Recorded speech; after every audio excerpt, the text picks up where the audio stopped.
Hello bachcho, let's read the question first. The question says soil erosion is option A, the process of formation of soil, B, the process of removal and transport of soil by human activities, wind and water, C, the natural ability of soil filtering of harmful pollutants, D, a process often referred to as greenhouse effect. So चार option यहाँ पे दिया हुआ है. जो की concept use किया गया है, की कंसेप्ट इज रिगार्डिंग है रिगार्डिंग पोल्यूशन और environmental issues.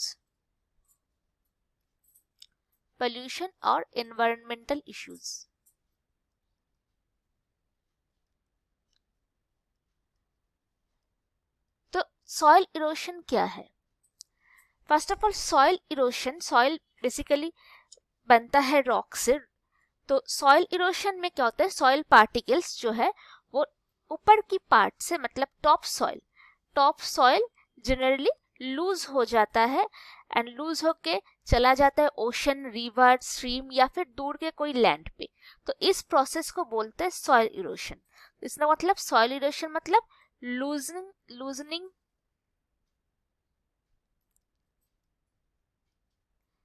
Of top soil, मतलब सॉइल के ऊपर की हिस्से की सॉइल जो है वो लूज हो जाता है एंड कैरिड अवे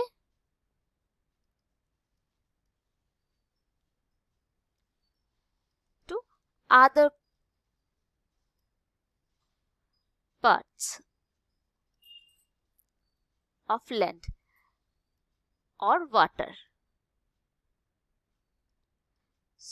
तो ये जो लूजनिंग ऑफ सॉइल होता है या फिर टॉप सॉइल जो लूज हो जाता है, ये डिफरेंट रीजन से हो सकता है. रीजन क्या क्या हो सकता है? रीजन हो सकता है रेन, विंड. रीजन हो सकता है क्या क्या? रेन हो सकता है, रेन वाटर से, या फिर विंड पास होने से ये हो सकता है, या फिर एग्रीकल्चर से हो सकता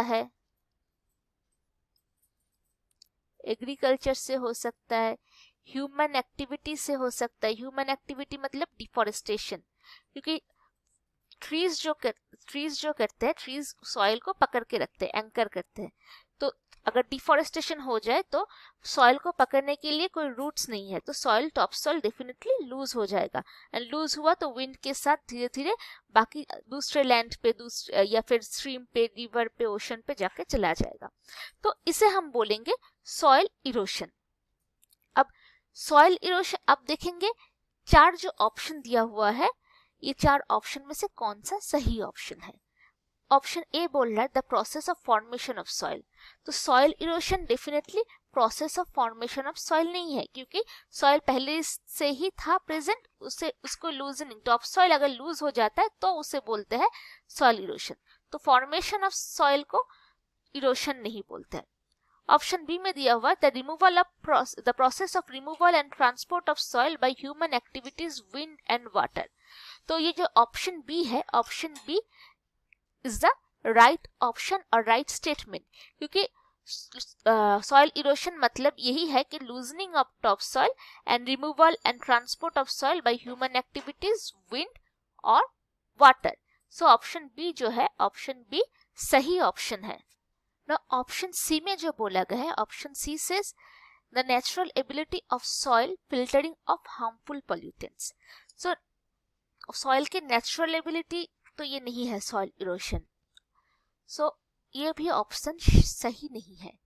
ऑप्शन डी में बोला गया है इसे ग्रीन हाउस इफेक्ट भी बोलते हैं कभी कभी, but green house effect means अगर सन रेज से क्या होता है, अर्थ जो है हीटेड अप होता है. Sun rays heated up earth surface जब हीटेड अप होते हैं, उसके बाद कुछ अमाउंट ऑफ एनर्जी जो रेडिएट बैक होके स्पेस में जाता है. तो जो रेडिएट बैक होके जाते हैं वो है इंफ्रारेड रेडिएशन के हिसाब से जाते हैं. So energy radiate back as IR, energy radiate back कहां से? अर्थ सरफेस से एज आईआर, मतलब इंफ्रारेड रेडिएशन। सो ये रेडिएशन जो है ये विजिबल लाइट की तरह नहीं है, ये रेडिएशन है, ये रेडिएशन एब्जॉर्ब होता है bye greenhouse gases.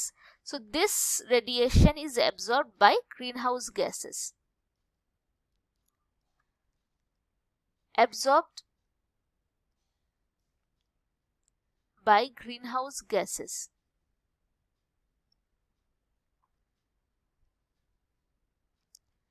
So greenhouse gases के थ्रू ये एब्जॉर्ब होता है, जो कि अर्थ की टेम्परेचर या फिर ट्रोपोस्फियर की टेम्परेचर बढ़ाने में हेल्प करता है। जो ग्रीन हाउस गैस है वो है carbon dioxide, methane, water vapour, ये सब है जो अर्थ के टेम्परेचर को बढ़ाने में हेल्प करता है, और इस इफेक्ट को बोलते हैं ग्रीन हाउस इफेक्ट। तो इसके साथ सॉइल का एज सच कोई रिलेशन नहीं है। सो ऑप्शन डी भी कोई ऑप्शन नहीं है। सो जो सही ऑप्शन है the option B, that is removal and transport of soil. Removal and transport of soil जो है ये सही आंसर है, removal and transport of soil.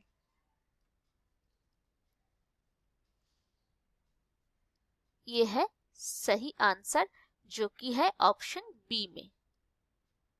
This is the correct option, this option B. Hope you understand well and all the best.